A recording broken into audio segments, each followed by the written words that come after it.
Hello, everyone, and welcome back to another episode of All in All with Alex. I'm your host, of course, Alex. Today we have two very special guests with us today, Mr. and Mrs. Jeffrey and Mindy Kippel. If I said it right, I mispronounce people's names sometimes. So Good. Thank you for having us. no problem, no problem, no problem. So can you guys just do a quick background about yourself, and then we'll dive into the questions. Excellent. Sure. So our background is in the fitness, wellness, and empowerment space. We helped launch what's known as the natural bodybuilding movement and helped revolutionize that and created events called Fitness Model Search. We ran hundreds of expos and events around the world, produced television shows, published magazines, all in an effort to give people platforms and pathways to set a goal, visualize what their body can do, and give them the stage to showcase that transformation on and then inspire other people. We did that for quite some time, and we came to a realization that so much effort was being placed on the outward appearance of the body that people forgot about the internal. Okay. Okay. That they were focused on appearance rather than self-love. So once we recognized that, we shifted everything, and we've been working for the last over a decade now, aligning with different leaders and experts and specialists to guide us and empower us so that we knew how to go back to the community and empower people in a different way so that it's beyond outward appearance, it's about making a transformation so that you discover yourself. You learn how to love yourself and embrace the whole end of mental, emotional, spiritual, and functional well-being as well. So we're in the process of, by the time this airs, relaunching FAME. FAME is the organization. FAME stands for Fit Advanced, Mind Enhanced. And one of the other doorways to lead into people going on a journey of transformation is our comedy book. So we've co-authored a comedy book set in the sci-fi world, so it explores imagination, and it's a comedy book that's filled with all these embedded messages of self-growth and empowerment and self-love. And the book actually ranked number one on Amazon in comedy, in self-help, humor, and in happiness. So we're combining those two to really make a difference in the fitness market and in the mainstream market as well. And the book is actually going to be a trilogy. So we're working on that now, and that should be out very soon. And then the final unique thing is as we bring fame back and as we extend the opportunity for people to get involved with our book, we're doing this all online in a fully immersive 3D virtual reality environment. It's super cool. Where people, through their avatars, will have the opportunity to connect with others, to explore products, services, education, training, and just hang out and have fun. Okay. Okay. Perfect. So let's see. Let me jump into these questions. Um, so I know you talked a little bit. So I guess the first one was just the main story behind the creation of the ridiculous book series and its unique philosophy. Main story is I started writing that book before I met Mindy, although I visualized a character in the book that is exactly Mindy. I was already written in. And I started writing that after reading The Hitchhiker's Guide to the Galaxy, and that series ended, so I wanted to continue that journey. So throughout my career, I went back to this book either to get a pick-me-up, to get some laughs, or to add to it. And then in 2020, when the world went on pause, Minnie and I together basically finished the book and embedded it with all these messages that we've gathered over our career. The experts we've met, the information, the insights, the innovations that we've experienced, and we've embedded those in the pages. And now we continue to connect with others who have things to share that will really help people love better how they think and feel and act and look and function and dream.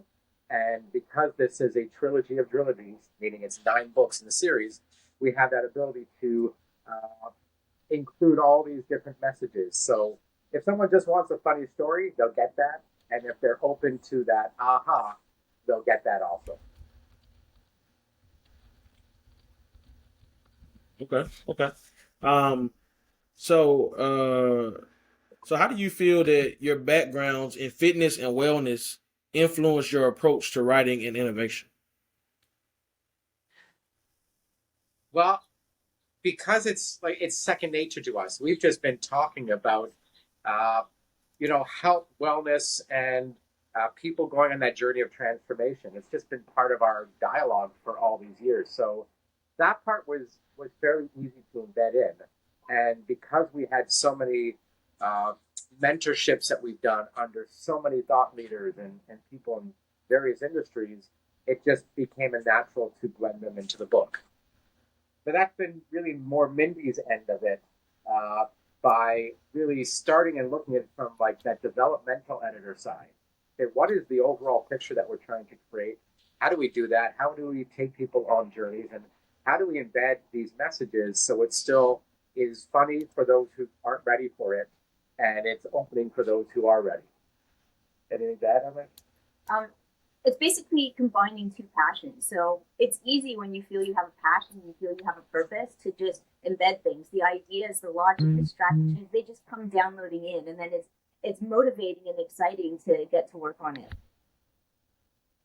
Mm-hmm. Okay. Okay. Right. I would agree. I would agree. So, um, so what inspired you to pioneer the natural bodybuilding culture and fitness? Great question. Uh, so this is going back to the mid 90s, and really there wasn't anything in the marketplace for somebody who wanted to transform, step on a stage. At that time, it was all about the competition. At that time, it was strictly about the physique.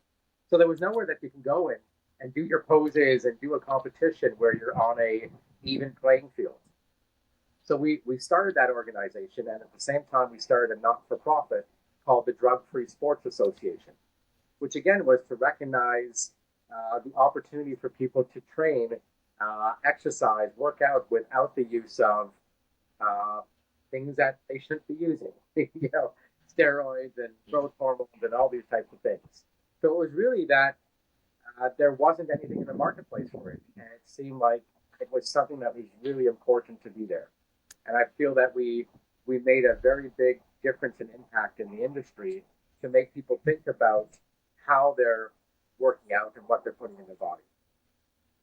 To add to that, it was inspiring that once people worked out, a component of the events we had is that they perform events. So now they're actually showcasing their triumphs, their transformational triumphs on stage, and being really proud of themselves, having the audience celebrating them for this. So it was really inspiring for us to want to give that to as many people as we could and kind of give them this boost of confidence just by taking to the gym and doing something helpful and good for themselves. What was really cool, uh, what was really cool What was really cool is that we can help people who had no concept of the understanding of visualization to be able to picture in their mind's eye, well, what can they do with their body? What is their body capable of doing? Someone who may have never thought of competing or exercising to that degree, allowing them to visualize, well, what can their body look like as their own superhero? And then finding the tools and resources to be able to get there and having a stage to step up on. It wasn't just about the win. For those athletes who were doing this as a profession and getting their professional status and making a career out of it, that's a different angle. The majority of the people were people who just wanted a way to transform and they needed a goal to set. Okay. Okay. So, um, so how do you define doing the ridiculous, and why is it important for personal and professional?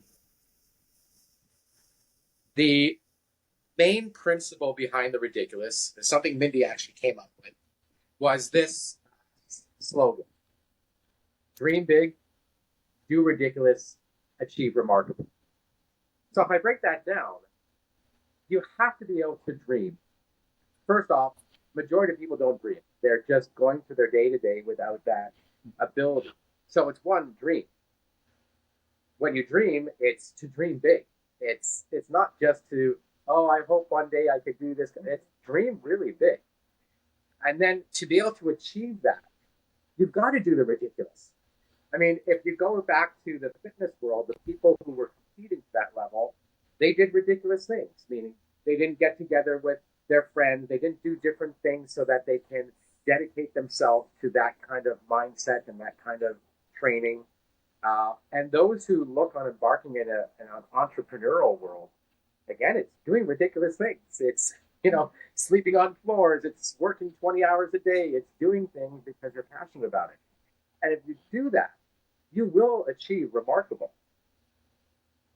And it's more that you have to stick to it.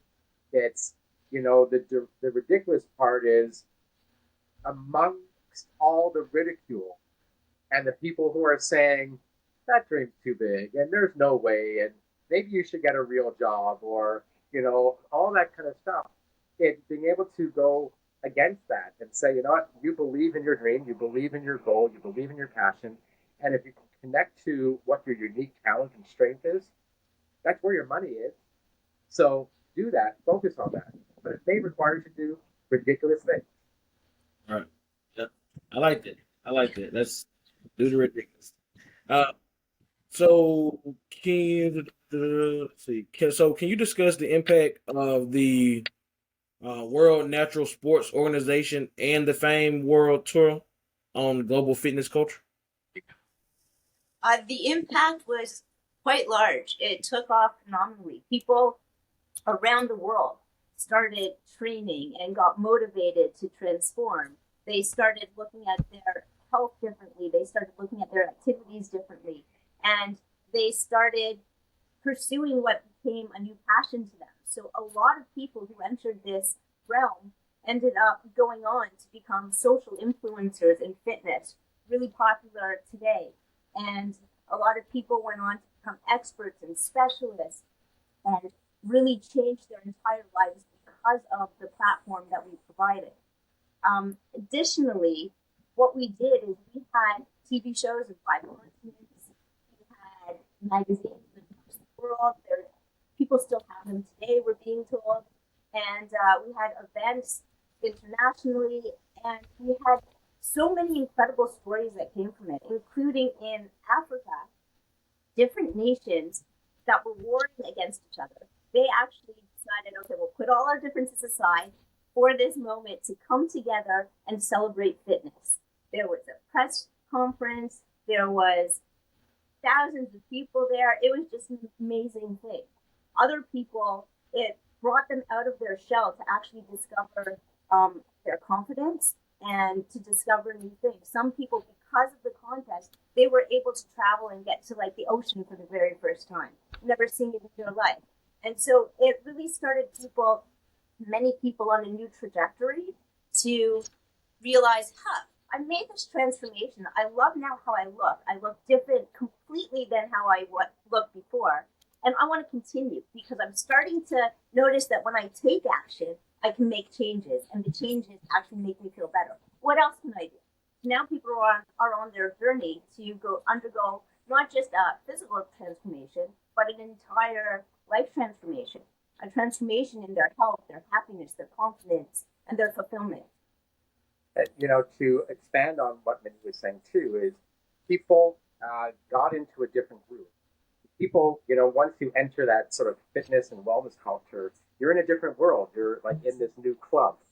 And this new club has a different way of eating and moving their body and doing different things. And what we found is that people went on that journey and they started to really like what their body was changing into. They were liking how they were feeling. And they were noticing that people were connecting with them and saying, wow, can you tell me what I should do at the gym or what I can do better? And then people started deciding after they stepped on that stage of, well, what can I do in the fitness industry? Maybe I don't want to stay in my 9-to-5 job of what I'm doing. Maybe I can do something else because I helped my aunt and I helped my cousin and I helped this person and they said they feel great. So what more can I do? So I think that through the Fame World Tour, through the World Natural Sports Organization, we gave people that ability to see that there's more out there than the world that they may have been in. And as a result, a lot of people, because they've been studying their body so much and working with their body, they went on to discover new things. They went on to create new products. They went on to develop courses. And they're putting out information and insights that hasn't been shared before. So it's quite remarkable that, by starting these events, because it was something we were inspired to do, it turned into something, like Jeff was saying, it was so ridiculous, but we got ridiculed all the time. People told us it was going to fail, but it turned into something so remarkable, and the effects are still felt today. Yeah, I mean, yeah, anytime you're doing something positive in the world, you're always going to have people saying, "Oh, it's not going to work," or "It's not worth your time," or But as long as it's something that you're passionate about doing, it's going to work out. So, Yeah. so, so outside of that, so what other challenges did you face in launching and growing your various initiatives, and then how did you overcome those challenges? Because I'm pretty sure you had a lot of bumps and bruises on the way. That's an So many. understatement. I, I think anyone who's on an entrepreneurial path, I can't say anyone, most people, the road is not normally straight. There's a lot of bends along the way. There's a lot of shiny red cars to distract you along the way. There's a lot of naysayers. There's a lot of people telling you to do something different. I think what was really powerful is we had accountability to each other, which meant we had accountability to continue taking steps every day, even if we were being laughed at or we have no money in our accounts or we have to make decisions that we wouldn't normally make just because of trying to move things forward. I think the most important thing was staying true to the belief of what it is that we want to accomplish, connecting to that passion. And that's why that dream is so important, because in times when things just aren't going great, you can tap back into that dream and know that, hey, you do have a goal to get to. You can see it. You can visualize it. If you can visualize it, if you can feel it, then it's got to exist. It's just a matter of, well, how do we get there in the quickest way? Right, right. So, it sounds like you guys have a lot going on in life. So how do you balance your roles as business leaders, authors, and partners in both life and work? Because it just seems like it'll be overwhelming. It is if you look at it straight out as a job. Mm. Not a job. It's just who we are and what we're being and doing. Yes, there are times when, okay, we have a proposal to do. We had one this week, a really important proposal, and I think we stayed up till 3, 4 in the morning throughout the week and all day and got it finished. And that was, okay, we're working together to get this thing finished. But overall, we've blended these things into just our way of being, because it's not specifically just a job, it's just the way we are. I think. A component of what we do, like I guess our job, is figuring out empowerment, how to get people to love themselves, how to get people to improve their confidence, their health, and to really be fulfilled. So that being a part of our job means that even when we're in relationship and just like as partners, we can call each other out on those things. We can help each other grow. So now we're bringing that business aspect into our personal relationship, but really it's a personal relationship type thing that everyone should have. So for us, we're lucky because it blends seamlessly. And we also spend all our time together. So conversations, even when we're talking about just everyday things, sometimes like the work aspects get embedded in because, as Jeff said, it's something we're passionate about. We're like, this is us. We don't have this is work, this is life. This is what we're doing with our life, personal and professional. Right. So, so in everything that you guys have going on, how do you approach community building and engagement in like your different various projects? What we have found over the years is two key things. One is very basic business sort of philosophy on that people follow people. And it's now great. Okay, so people follow people. Well, what is their engagement? How do we help people get more engagement? How do we inspire them to engage more? And we really wrap that around gamification. Even before the term gamification was utilized, we were using that all the time. People, in the competition world had to be able to compete at one level in order to win the opportunity to go to another level or to do all these different things. That was a form of gamification. It's changed now, when social media came out, the gamification changed into, oh, wow, I got a like, and someone commented it. And then my post was shared. So we've been really studying and working with some of the top people in the industries, from tech to just overall emotional intelligence and psychology. Well, how do we help people stay engaged? How do we apply those gamification tactics to be able to help people get their message out further, reach more people, inspire others to take action, and get those people to take action as well? So we've always looked at things on creating an ecosystem. So yes, we had these events and competitions. They also led into TV shows. They also led into magazines and seminars and workshops and speaking engagements and opportunities to get, to build their career in that world. But it all stemmed from one principle, which a lot of people don't do. A lot of people look at things like, yeah, I like to get my body like that, or I'd like to do that with my business. But what's the one action? Is you have to take action. You have to do something. And if you could do something, and we can look at that process in a strategic way and find ways that it's going to allow more people to engage with it, get people excited about getting involved, and award people for recognizing that. Award people for taking those little steps and even recognizing the person who inspired them to take those steps. So that's always been a very big component. Okay. So you spoke on the gamification. So, like, can you explain what role the gamification plays in your accountable you system, and how does that inspire transformation? Accountability really comes down to taking action and having somebody else be able to either say, amazing job, or even yourself to be able to have some way to recognize if you've taken that step. A lot of people even begin, journeys with coaches, and if they didn't have a starting point, then when they make that transformation or journey, they may not remember where that starting point is. You have to be able to have some form of measurement so that you have some way of managing that. So for us, it's always been about, okay, if you're going to stay accountable and you're going to stay authentic to what you're doing, well, what are the things that you can do that can inspire others or can keep you in that state of accountability, either just to yourself or to somebody around you? So within our system, people are able to choose personal missions to go on. And once they choose that, they're guided. Okay, so now you're going to state your goals. Now their goals are out there. Well, how do we keep you accountable to that? Well, now all the experts and the specialists and the innovators who have things that can actually help, now they get involved too. So you actually have like a team and a whole support network to keep you accountable to your own goals. And then when you achieve your goals, you've got stages, you've got platforms to share them, to showcase them, to boast, to be proud.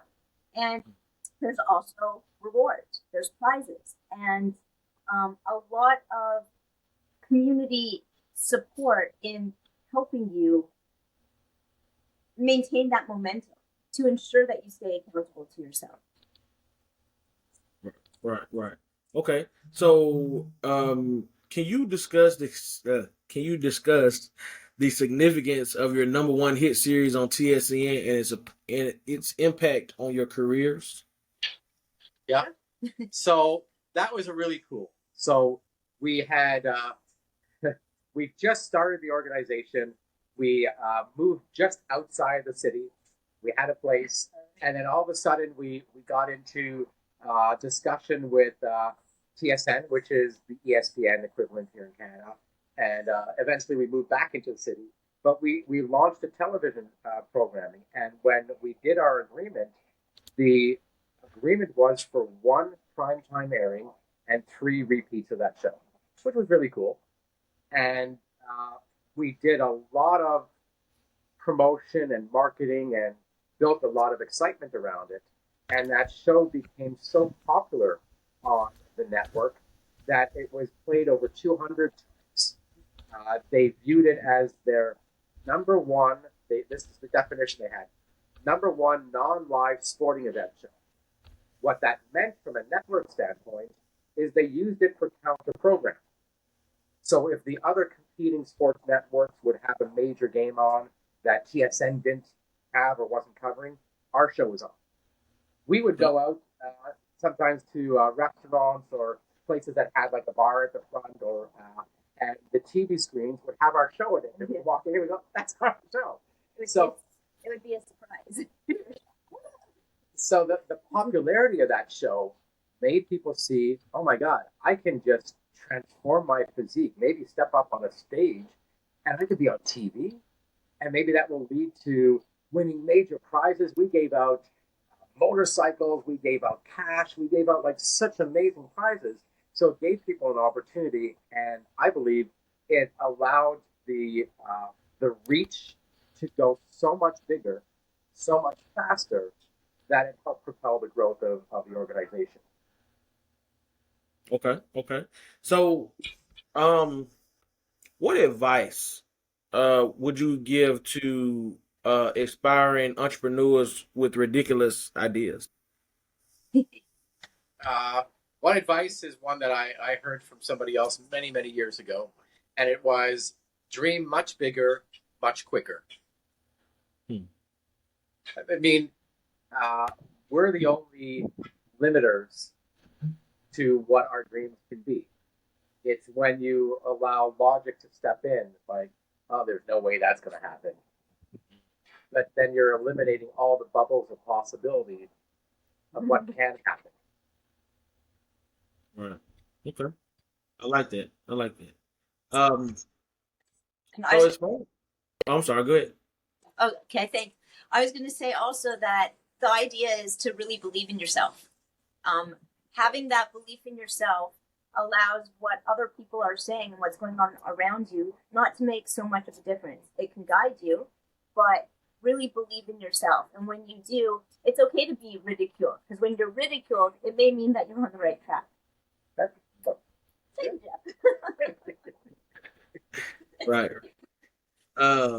So as far as fitness and wellness, how do you see the future of it evolving, and what role do you all hope to play in it? So the future that we see where it's evolving is on 2 components.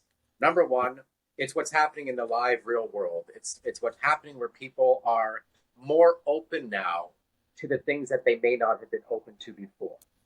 When we were starting to introduce some of the mindfulness aspects into the fitness and bodybuilding culture many years ago, no one paid attention to that. It was not something that people were open to. I believe a lot more people are open now.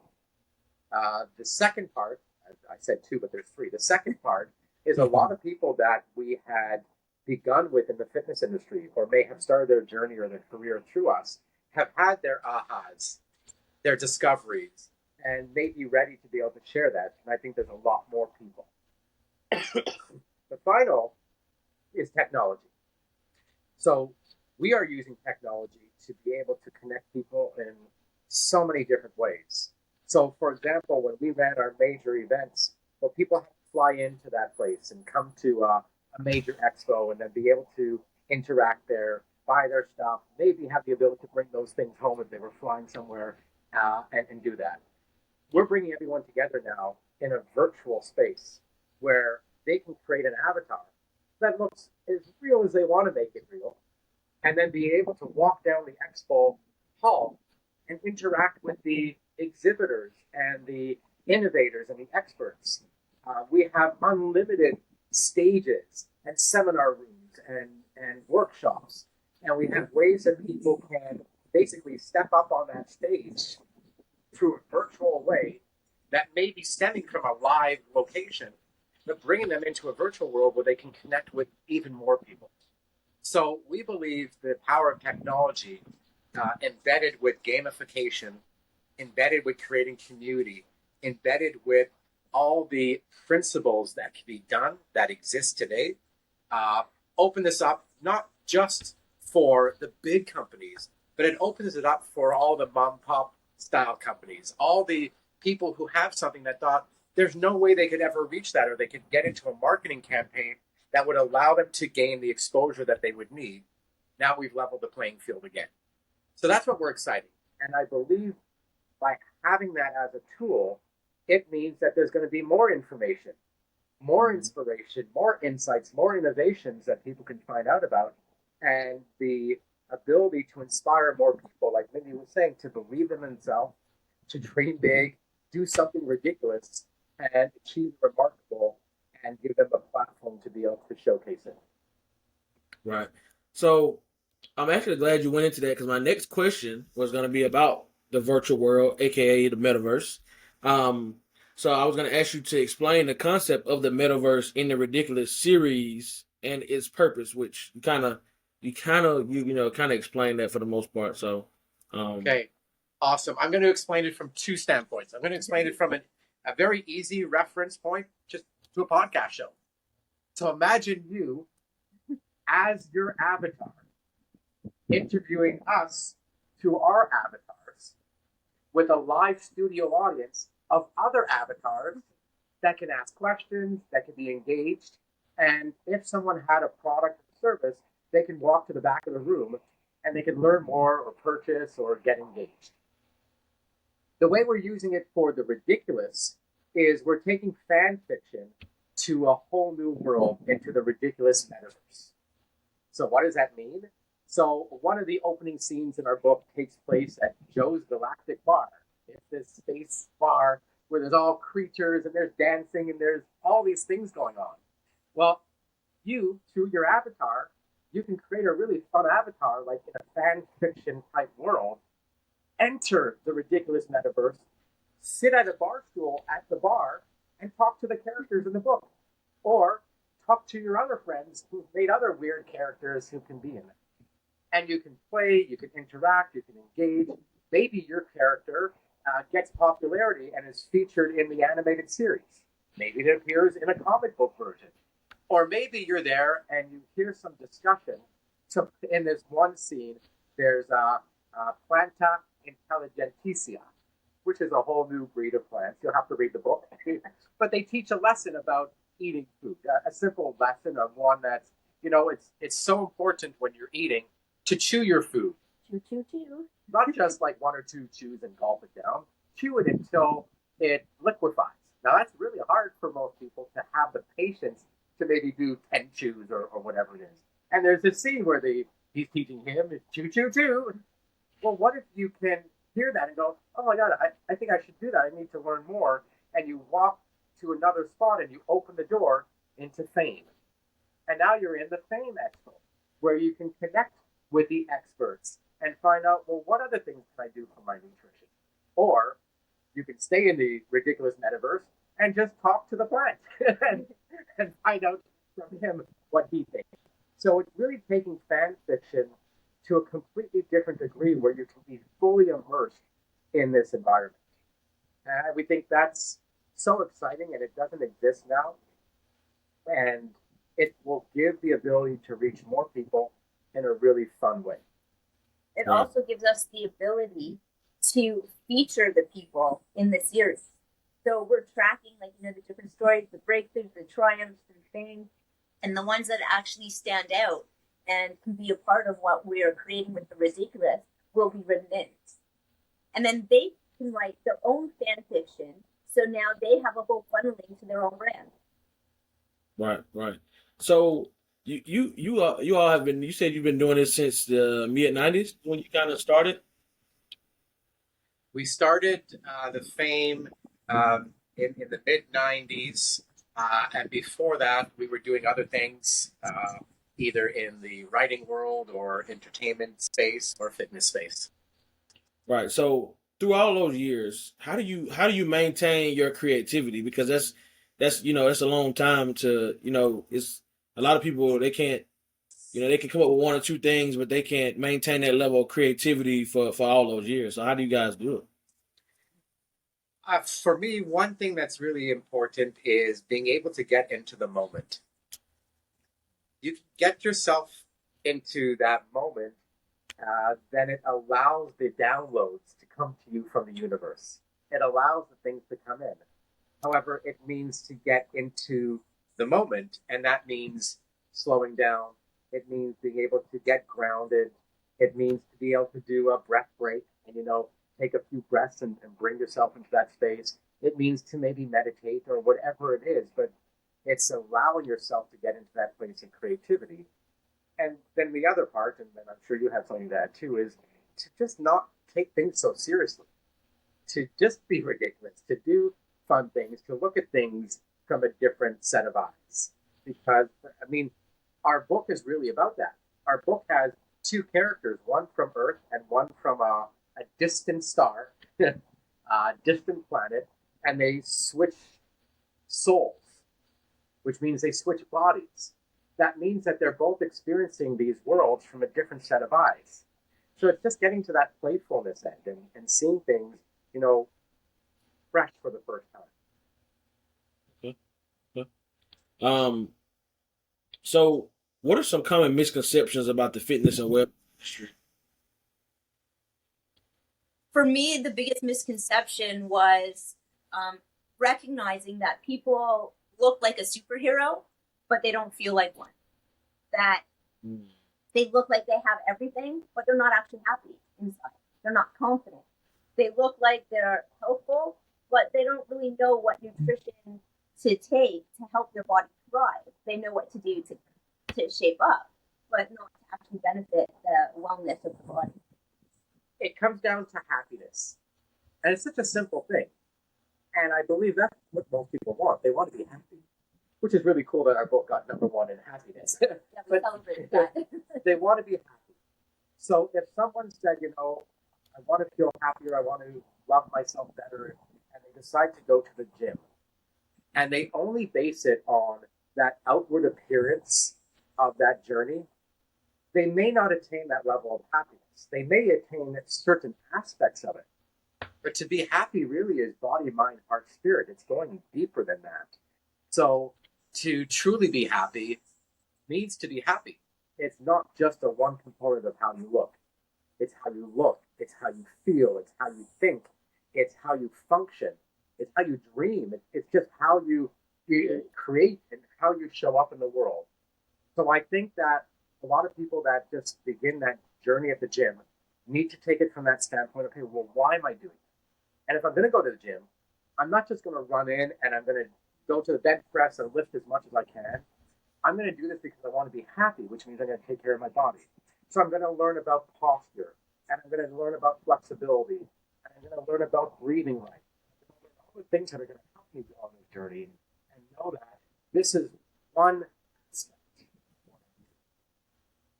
Look at all the aspects. I think that's been lost. You go back to antiquity, whenever time antiquity was, when people were exercising, they went to a place where they exercised both their body and their mind. And here the culture has taken off very strong, focused really on the body. And I believe it's coming back to it. And I think that's Okay. So, with all the time and energy and that you all have put into it, how are you able to measure the success and the impact on your various projects and initiatives? great question. Uh, Success has many ways of looking at it. So financial success uh, could be one way, but that could also be fleeting. Things change and things like that. And it's not to take away from your achievements because uh, your financial is not measuring up to that. I think the success starts to be measured knowing that the thing that you're doing is actually impacting other people, and you're seeing that impact, and it's making you feel happy to continue doing it. Mm. And I think success is a journey. It's not just a one-time, oh, I did this, I got successful, and now I'm off doing something else. It's extending that journey so that you feel that fulfillment, that you've achieved that vision that you put into your mind of what you want to achieve. Mm. Yeah. Okay. Can you share your future vision of the Ridiculous series and its impact on readers? Sorry, what was your last few words? Um, share your vision for the future of the Ridiculous series and its impact on the readers. Oh yeah. Well, we believe that the Ridiculous series is going to help a lot of people change their mindset, have these ahas, and maybe prompt them to start a journey of self-discovery. Maybe prompt them to start a journey of creativity so they can create the fan fiction elements, that they can figure out what they can share their version of the characters. And yeah. Yeah, I believe the way that we've done this is we've made the Ridiculous into a continuity program. Yes. So yes, it's a book. Yes, it's an audiobook, and the audiobook is like a 4-hour comedy skit to listen to. At those ahas or those lessons, I gave the example with this planta intelligentsia. Well, if you laughed at that and then maybe thought, maybe I should chew differently. Okay, well, what does that mean? Where can you go to? So we've created the platforms, the tools, so that you can go further. So you can say, well, what does that mean? Why should I chew my food further? Well, maybe if you had a little bit of information about that or some insight. And maybe if you had some action step that you can do. And you can challenge yourself, I'm gonna chew my food better for the next 30 days and see how I feel. And I'm gonna share that on my social media and let other people know and see if other people do it too. Well, then we've made an impact. So our goal with the book is, yes, to make people laugh. Get people to laugh their way to happiness. And at the same time, be able to allow them to see that there are ways that they can now connect with experts and innovators that can help them on that journey. And like Mindy was saying, and maybe when they achieve those goals, maybe they have something they want to create. Maybe they can start to dream really big and do something ridiculous and achieve the remarkable. Right. So how do you feel that listeners can get involved in your initiatives and embrace the ridiculous philosophy in their own lives? So number one, go to doridiculous.com. That's a landing spot which has links out to get the book and learn about fame and learn about us and just to be able to connect with others who can help them on that journey. And our message, remains the same. Just be ridiculous. Dream big, do ridiculous, and achieve remarkable. And if you do those things, then hopefully some cool things will show up in your life. Right. So with my podcast, I focus a lot on mental health because I feel like it's one of the most important things in the world, and it's probably one of the least talked about. So how have you all seen the transformation that you guys help obtain? How have you seen that affect mental health of some of your clients and people? I'll use the book as an easy example. We have people who write to us who share with us that they were in a very down space, and they read the book, and it gave them a sense of a better feeling. They got out of the state that they were in. They had that opportunity to laugh. When you laugh, you're releasing all these chemicals in your body. Even if you just smile, you're releasing more chemicals. It takes less muscles to smile than it does to frown. So it's more, our goal is to get people into that state of laughter. And if they're in that state, they're going to release all these amazing chemicals. If they're really laughing, they're massaging their internal organs. If they're really laughing, then they've let go. And if they let go, maybe they can get into the moment. maybe they can get into that space. And in that space, maybe the opening will come to them. The things that they can do, the feelings that they can do differently, the things that they can dream of differently. So our goal, yes, we believe mental health is a huge, huge topic that needs to be addressed, and comedy is an amazing way to do that. And that's what our goal is to help people with it. You get laugh your way to happiness. Right. I agree. So, when is the next installment of the Ridiculous series releasing? So by the time this airs, book 2 should be almost ready to come out. It's being edited right now. Book 3 is being written, and we've already storyboarded the rest of the books in the series. They are all in ebooks and paperback and audiobooks, and they'll be made into animated series. And the metaverse is like this. It's just such an amazing place that people will be able to get involved in a deeper level. Okay. So if people want to keep up with you guys' journey, they just visit the doridiculous.com website to keep up with y'all. Yeah, they can go to doridiculous.com. We're on most major social media platforms, either under Do Ridiculous, or my handle is Jeffrey Kippel, my full name, and Mindy's handle is Hey Mind Heart. And which is, by the way, another example of mental health. Because when you put your mind to your heart, you automatically feel good because you're trying to focus on something that feels good. And it makes you feel good. And different chemicals are released. And then when you have that, then you can take a next step forward and you get out of whatever anxiety you had before. So yeah, mine is Hey Mind Heart because my name is Mindy Heather, and Hey Mind Heart are all the letters. So I have a mental health message right within my name and handle. I like that. So, is there anything else that you guys would like to share with the audience before we wrap it up? You can, again, connect with us at doridiculous.com. You can find the books on Amazon and on most audiobook platforms, Audible, Spotify, iTunes, everywhere.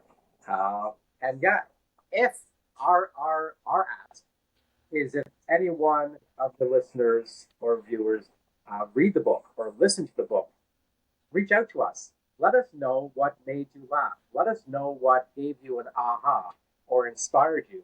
And if you want to take that further and create some kind of fan fiction out of it, or if you have information or insights that we should know about that should be included, reach out. We'd love to hear about it because there's a place for you in the whole fame world and the ridiculous world. Right. I agree.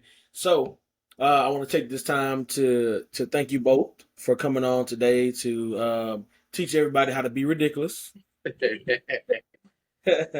And to and share you guys a story, and help motivate people to want to transform and change and and help their mental as well as their physical, their whole entire life, from a holistic approach. So I really appreciate you all coming on today.